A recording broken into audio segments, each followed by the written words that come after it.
Ngayong araw magkakasama po natin si Pastor Dave Magalong mula sa Ezra Renewal Ministries. Si Pastor Dave ay isang marriage at family counselor. Perfect mornings, Pastor Dave! Happy Lunes! Mapagpalang umaga rin sa iyo, Cheryl, at saka sa ating mga tagapakinig. Ramdam mo ba yung energy ko? Oo nga. Talagang to the highest level nakapagpahinga po over the weekend. And Wow. also, syempre, di ba magandang simulan natin lagi yung ating work week na positibo at Eh, nakapagpahinga. Ako, may mm, isang tip ako sa inyo mga kapatid. Syempre, pagising natin, di ba, magpapasalamat tayo sa Panginoon. Pero sinasabayan ko yan kasi palagi, Pastor Dave, kasabay ng mm. pagdarasal ko, worship songs. Wow. Oo, kasi dun pa lang pagmulat mo nakangiti ka na, magaan na yung pakiramdam mo, positibo na. Yung bakang kahit na anong makaharap mo sa buong araw mo na negative vibe ba, walang ngingitian mo lang. Yung gano'n, Yes. yung gano'n lagi lang lagi ka lang nakasmile.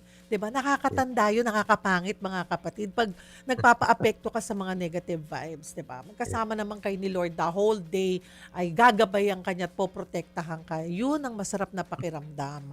So sana Yes. ganun din po gawin nyo every morning. Yan ang tip namin sa inyo ni Pastor Dave. Pero ayan, Pastor Dave, dito na tayo sa paalala Mm, ng Diyos dahil it's a big day today for us, 'di ba? mhm. Sa ating bansa, mga kapatid, napakahalaga ng araw po na ito para sa atin. Mamaya ay idaraos na nga po ang ikalimang State of the Nation Address ni Pangulong Bongbong Marcos Jr. sa Batasang Pambansa. Ang SONA po ay hindi lamang isang tradisyon o seremonya. Ito ang taunang ulat ng Pangulo sa kalagayan ng bansa at sa mga plano ng pamahalaan para sa natitirang bahagi ng kanyang termino. Pero bago natin pakinggan ang kanyang mensahe, mas mahalaga munang humingi tayo ng gabay sa Diyos. Ipagdasal natin ang ating Pangulo, ang lahat ng mga pinuno ng pamahalaan at ang bawat Pilipino. Hilingin natin na bigyan tayo ng Panginoon ng karunungan, mapanuring pag-iisip at mapayapang puso habang pinakikinggan po natin ang mga sasabihin sa SONA. Dito po sa SONA ay inaasahang ilalahad ng Pangulo ang mga nagawa ng kanyang administrasyon, ang mga hamong kinakaharap ng bansa at ang mga prioridad sa huling 2 taon ng kanyang panunungkulan.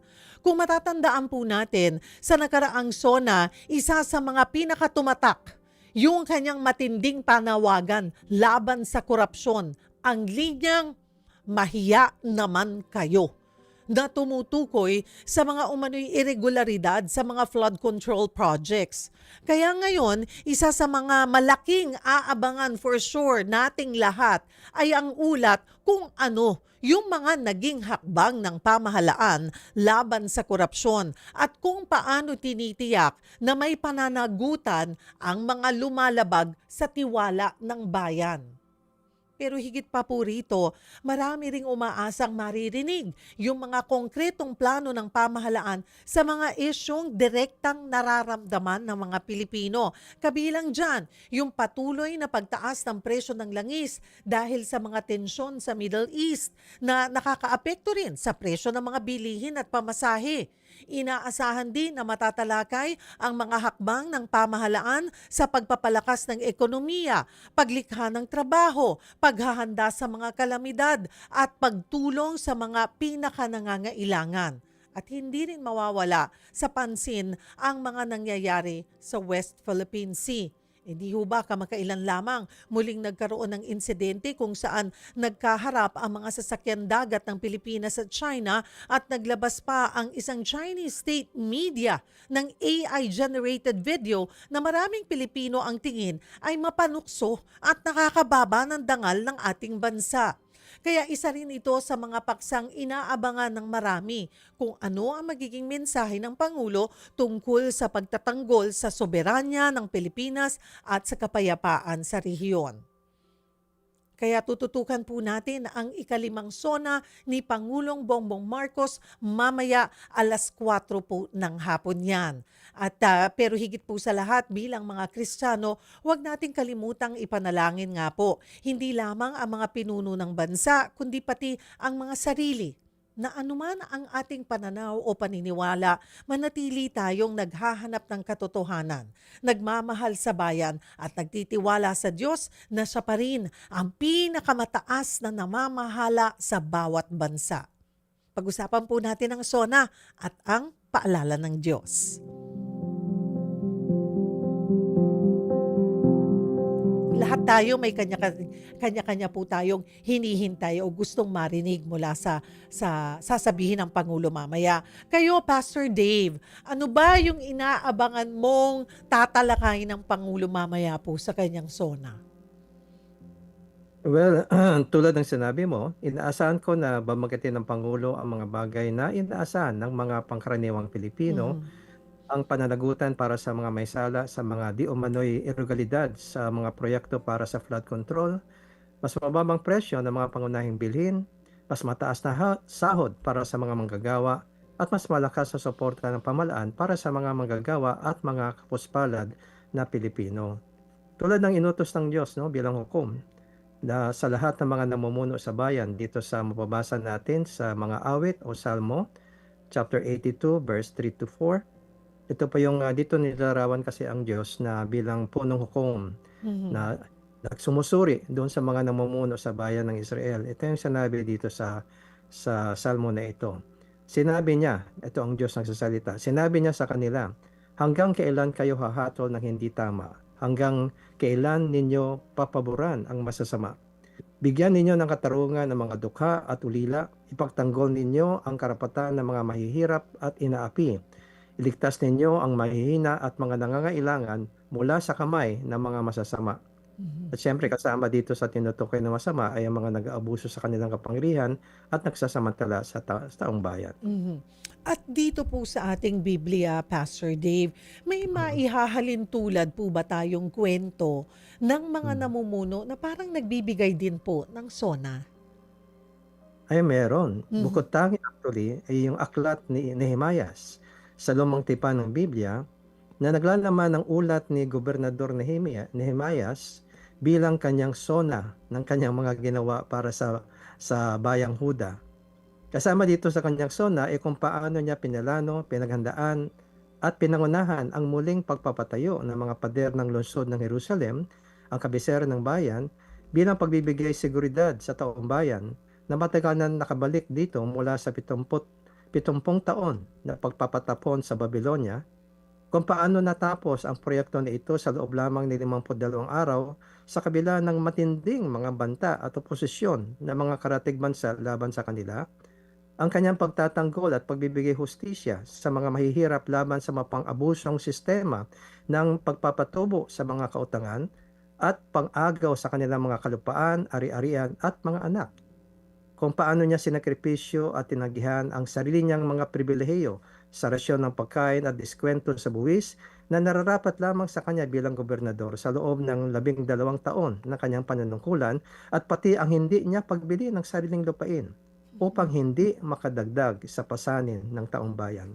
Mhm. Bukod sa infrastruktura, ibinalik niya ang kaayusan ng lipunan at tiniyak ang pangmatagalang kaligtasan ng lungsod sa magitan ng pagpapatupad ng programa ng relokasyon upang muling dumami ang tao sa kabisera. Kung paano niya nilinis ang templo mula sa mga tiwaling impluensya at gawi ng mga pari, at pinangunahan niya sa tulong ng paring si Ezra ang espiritual na pananambalik ng mga tao sa kautusan ng Diyos at sa mahigpit na pagsunod dito. Kaya matagumpayin na binago ni Gobernador Nehemias ang Jerusalem upang maging isang ligtas at maayos na kabisera. Ang kanyang panunungkulan ay nakitaan hindi lamang na mabilis ang pag-unlad ng infrastruktura at sistematikong reforma pang-ekonomiya, kundi pati na rin sa kanyang nakakatanging pagtanggi ng Mhm. gamitin ang kanyang katungkulan para sa personal na pakinabang. Mhm. Mas pinili niyang isakripisyo ang sarili niya mga pribilehiyo para sa kapakanan ng mga tao. Ito ay ginawa niya sa gitna ng maraming panalangin sa Diyos sa bawat hakbang na kanyang paglilingkod sa bayan.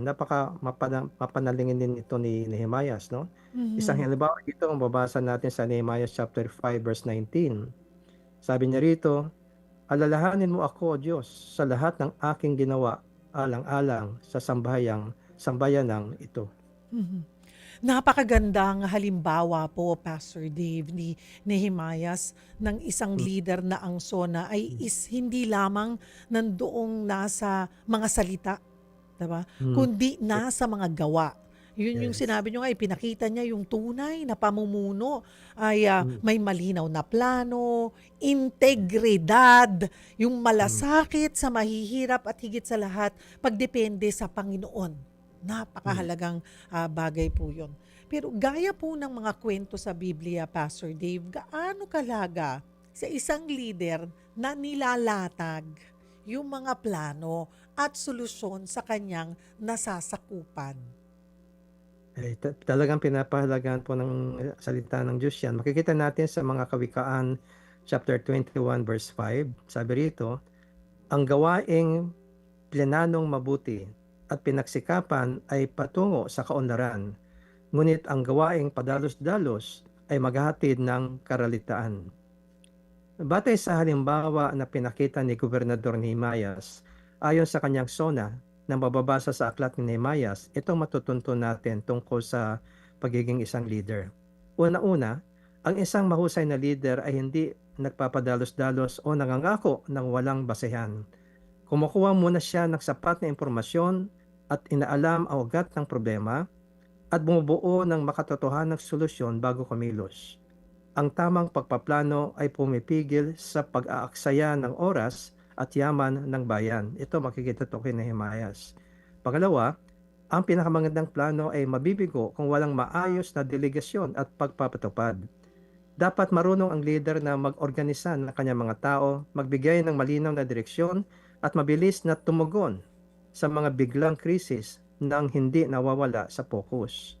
Pangatlo, walang silbi ang mga malalaking proyekto at infrastruktura kung ang ordinaryong mamamayan ay naghihirap at biktima ng kawalan ng hustisya.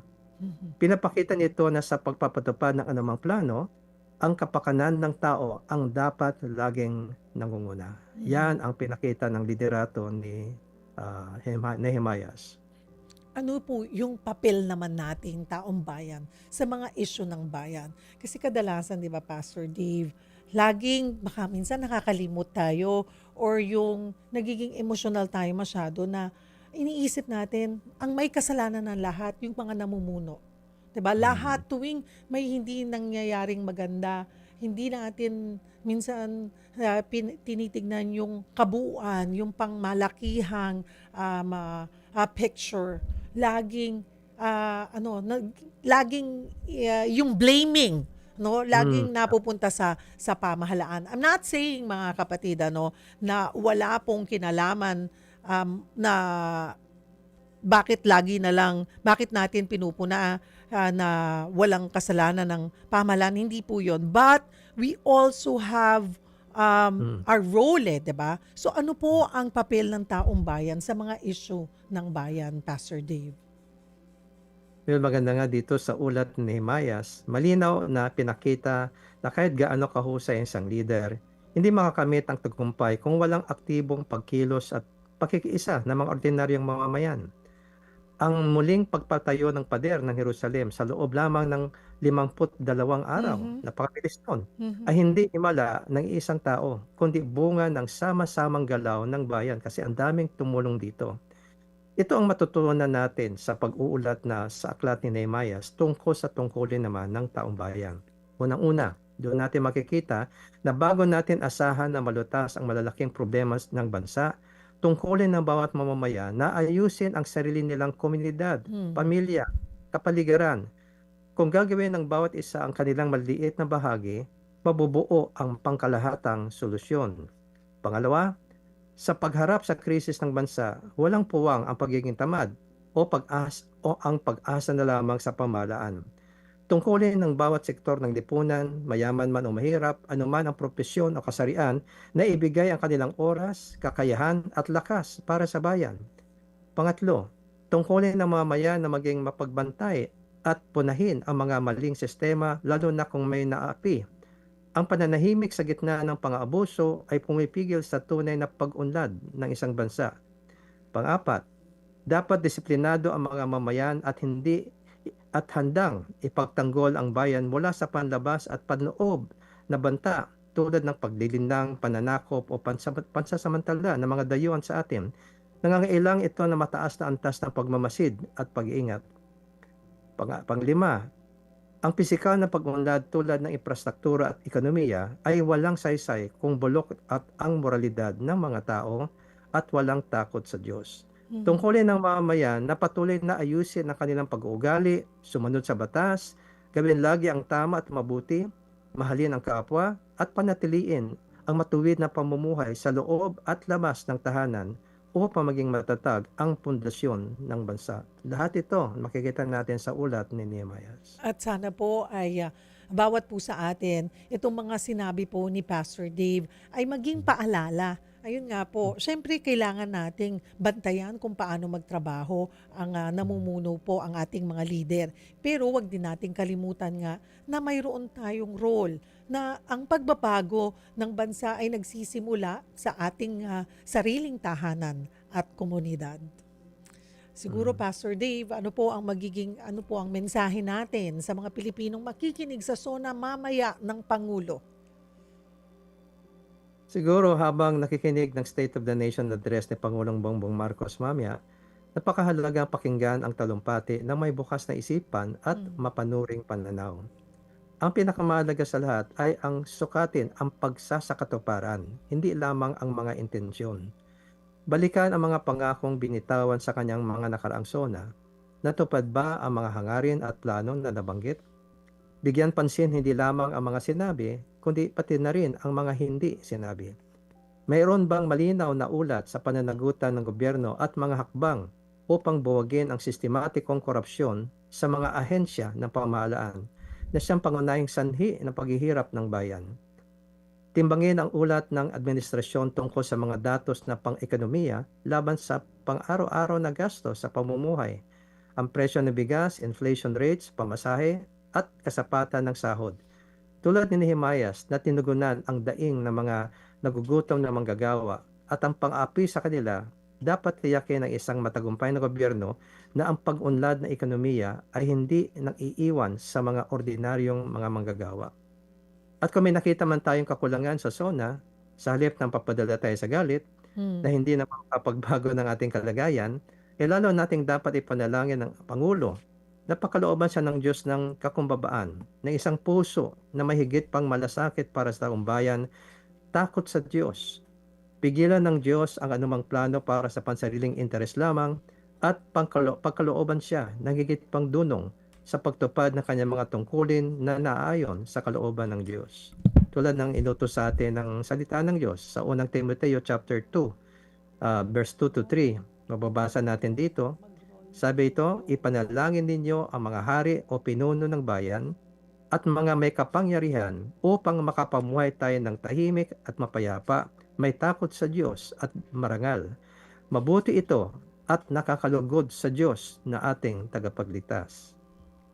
Sa halip na tutok na lamang kung ano man ang mga pagkukulang at pagkakamali ng Pangulo, pag-isipan natin kung ano ang ating magagawa para makatulong sa pagpapagaan ng kahirapan ng ating kapwa araw-araw dahil hindi kaya ng isang tao lamang tulad ng Pangulo na lutusin ang lahat ng problema ng bayan kung wala tayong pagkakaisa bilang mga mamamayan sa pagtulong at pagpapakita ng ating sariling malasakit sa ating kapwa sa araw-araw.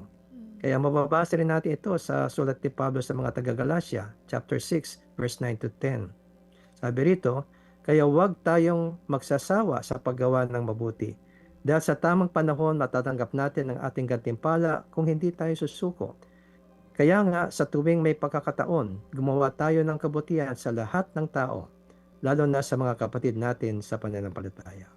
Amen.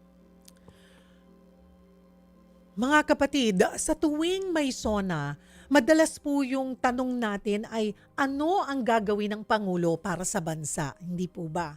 Pero ngayon maganda rin po siguro kung tanungin natin ang ating mga sarili, ano naman ang magagawa ko para sa aking bansa? Ipinakita ni Nehemias na ang pagbabago ay hindi nagsisimula sa magagandang talumpati lang. Nagsisimula ito sa mga taong handang gumawa ng tama, handang magsakripisyo at handang magmalasakit sa kanilang kapwa. Oo, mahalagang panagutin natin ang mga namumuno. Mahalaga ang katotohanan, hustisya at pananagutan. Pero wag din po natin kalimutang tayo rin na ay may pananagutan sa Diyos. Kung paano tayo namumuhay, kung paano tayo tumutulong, at kung paano tayo nagiging mabuting mamamayan. Kaya habang pakikinggan po natin ang SONA mamaya, wag lang natin sukatin ang mga pangako. Ipanalangin po natin ang mga namumuno. Suriin natin ng may karunungan ang mga nangyayari. At higit sa lahat, huwag tayong magsagawa o magsasawang gawin ang bahagi po natin. Dahil ang isang matatag na bansa ay hindi lang nabubuo ng mabubuting lider, kundi ng mga mamamayang may takot sa Diyos, may malasakit sa kapwa, at may pagmamahal sa bayan. Ang Bible character of the day natin ay sina Ananias at Sapphira.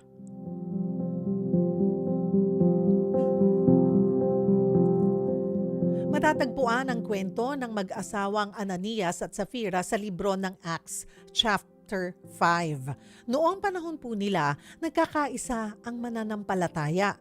Marami sa kanila ang kusang nagbebenta ng mga ari-arian para matulungan ang mga nangangailangan. Ito'y para matulungan yung mga nangangailangan nga po. Dinadala yung mga perang naiipon sa mga apostol at sila ang namamahagi nito ng patas. Ganyan din ang ginawa ng mag-asawang Ananias at Sapphira. Nagbenta sila ng isang lupain. Pero imbis na ibigay ng buo sa mga apostol ang halagang nakuha nila, itinago nila yung bahagi nito. Hindi nila sinabi sa mga apostol ang kanilang ginawa. Iniharap ni Ananias ang salapi kay Apostol Pedro, pero tila alam na ni Apostol Pedro ang kanilang ginawa. Kinausap niya si Ananias kung bakit ito nagawa, kung bakit niya hinayaang puspusin ni Satanas ang kanyang puso. Dagdag pa ni Apostol Pedro, hindi lang siya sa tao nagsinungaling, kundi pati sa Diyos. Matapos ng pag-uusap na yon, biglang bumagsak at namatay si Ananias. Ibinalot ang kanyang katawan ng mga kabataang lalaki at saka inilibing. Makalipas ang ilang oras, dumating si Sapphira na walang kaalam-alam sa nangyari. Tinanong siya ni Pedro kung ang halagang ibinigay nila ay ang kabuuang pinagbentahan ng lupa. Si Sapphira pinanindigan ang pagsisinungaling. Kaya tanong sa kanya ni Pedro, bakit sila nagkaroon o nagkasundong mag-asawa na subukin ang Panginoon? Itinuro ni Pedro kay Sapphira ang mga lalaking naglibing sa kanyang asawa at sinabing sila rin ang maglilibing kay Sapphira. Agad bumagsak si Sapphira at namatay. Inilibing si Sapphira sa tabi ng kanyang asawang si Ananias. Mga kapatid, bago natin ituloy po yung ating discussion, heto muna ang ating question for today, ang ating Bible character question for today. Paano ka tumutulong sa nangangailangan? Again, paano ka tumutulong sa nangangailangan? Comment po kayo sa Cheryl Cosim FB page Doon nyo po i-post yan at mamaya babasahin po natin isa-isa. At doon tayo pipili ng 3 magkakamit ng gift pack mula po sa MX3. Sana ganun pwede ngayon mangyari yon. No, pag nagsinungaling or may itinagong pera o ninakaw sa kaban ng bayan, bigla na lang silang babagsak at mamamatay. Pastor Dave. Ayan. Biro lang mga kapatid, baka magalit sa akin mga kapatid. Pero nako, laking takot siguro ng lahat pag ganyan. Wala nang gagawa ng ganoon. Pero at the end of the day, hindi man ganyan na nangyayari ngayon. Maniwala po tayo at manatili tayong i-trust po natin sa Lord na yung paghatol sa kanila, bahala ng Panginoon.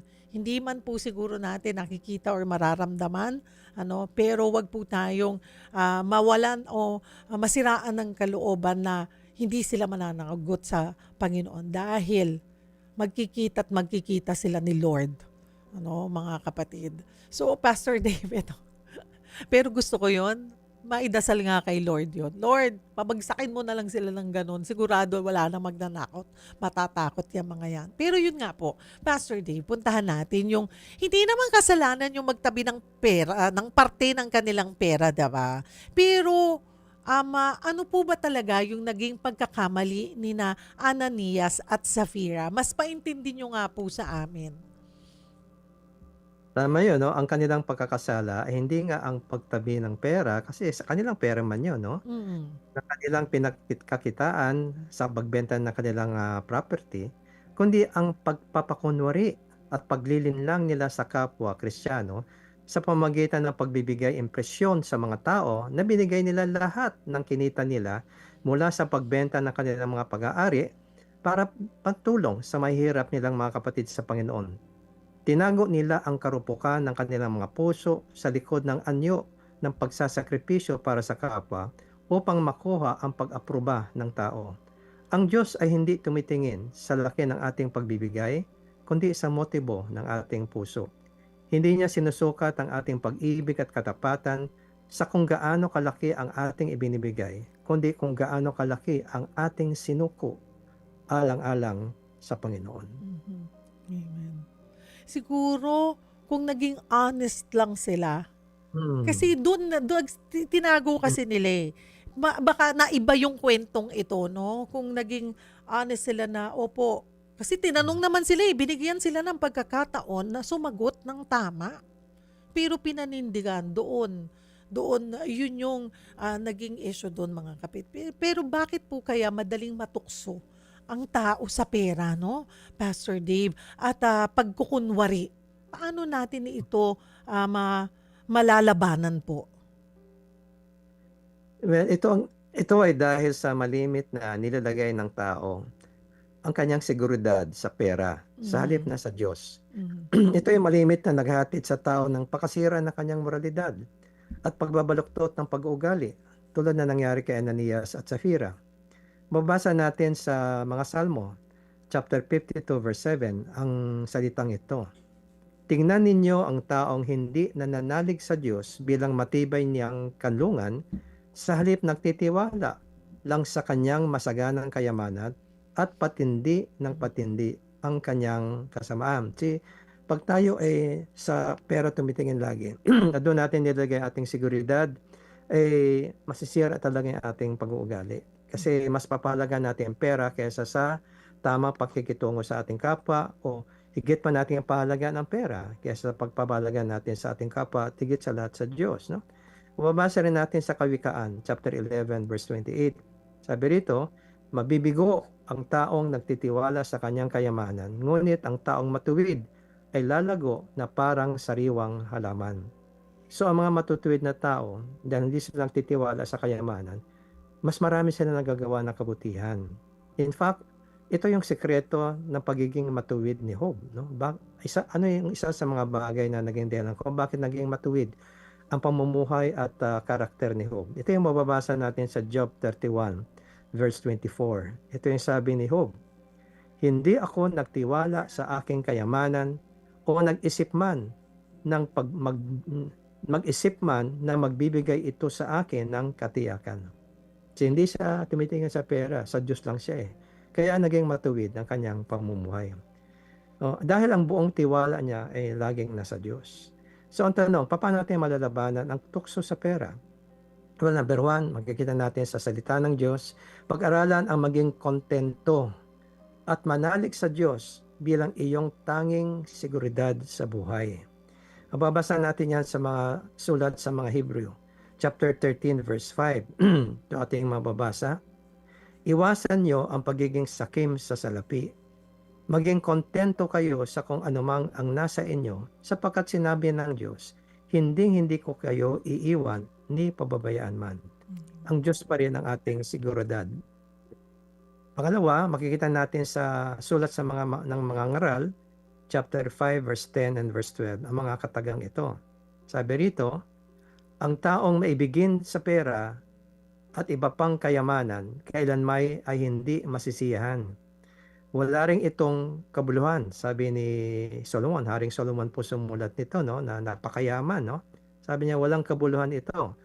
At sa verse 12, sabi niya, mahimbing ang tulog ng isang manggagawa, marami man o kaunti ang pagkain niya, pero ang mayaman hindi makakatulog ng mahimbing dahil sa kanyang kayamanan. Kasi nandun yung kanyang seguridad sa kayamanan niya. Yung kayamanan pwedeng manakaw, pwedeng mawala, kaya hindi siya makatulog dahil nandun ang seguridad niya sa pera.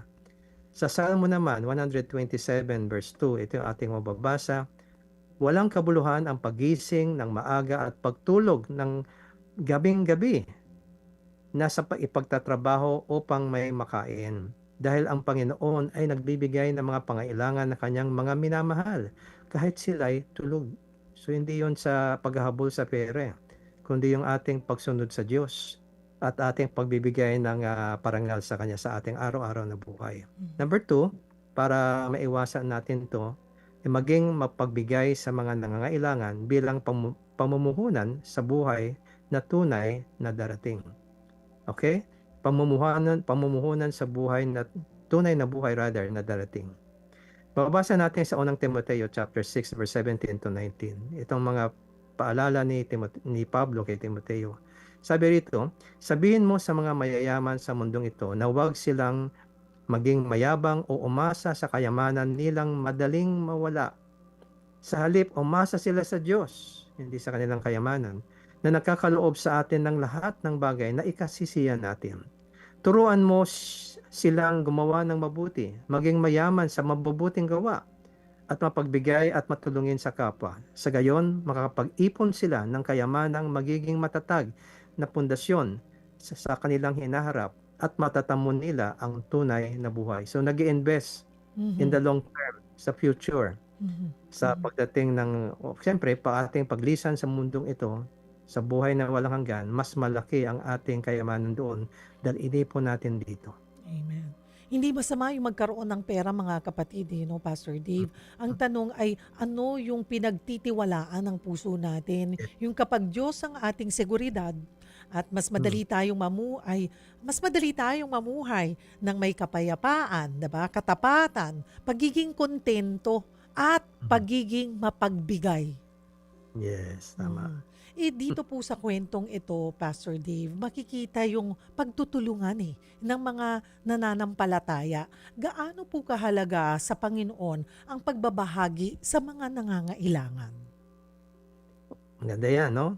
Sabi rito sa Kawikaan, chapter 19, verse 17. Dito natin makikita kung gaano pinapahalaga ng Diyos ang ating pagtulong sa nangangailangan. Sabi rito, ang tumutulong sa mahirap ay parang nagpapautang sa Panginoon dahil ang Panginoon ang magbabayad sa kabutihang ginawa nila. Alam mo, sa lahat na pwedeng pang-uutang, ang Diyos na makaroon ng utang sa atin. Sabi ito, parang kang nagpautang kay Lord. Pag tumulong ka sa mahirap, at ang Diyos ay sigurado nagbabayad. Hindi lamang yan, may interest pa. May dagdag pa ang kanyang bayad. Okay? Babasa rin natin sa Kawikaan 28, verse 27. Ang taong mapagbigay sa mahihirap ay hindi kukulangin. Ngunit ang nagbubulag-bulagan ay tiyak na susumpain ng Diyos. Okay? Sa mga Kawikaan rin, chapter 11, verse 25, itong bababasa natin. Ang taong mapagbigay ay magtatagumpay sa buhay. Ang taong tumutulong ay tiyak na tutulungan, of course, ng Diyos. Amen. Napakagandang paalala po. Pastor Dave, ano pa yung mas malalim na aral sa kwentong ito? Hindi lang ba ito tungkol sa pera, kundi sa kalagayan ng ating puso? Yes. Mahalaga sa ating pagbibigay o pagtulong ay tamang ating motibo kasi yon ang tinitignan ng Diyos. In fact, makikita natin sa sulat ni Pablo sa mga taga-Korinto na siya, in-encourage na sila magbigay sa mga nangailangan doon sa Huda kung saan may mga kapatiran na nagugutom at nawala ng sariling pag-aari dahil sa pagdating ng matinding famine, tagutom doon sa Judea.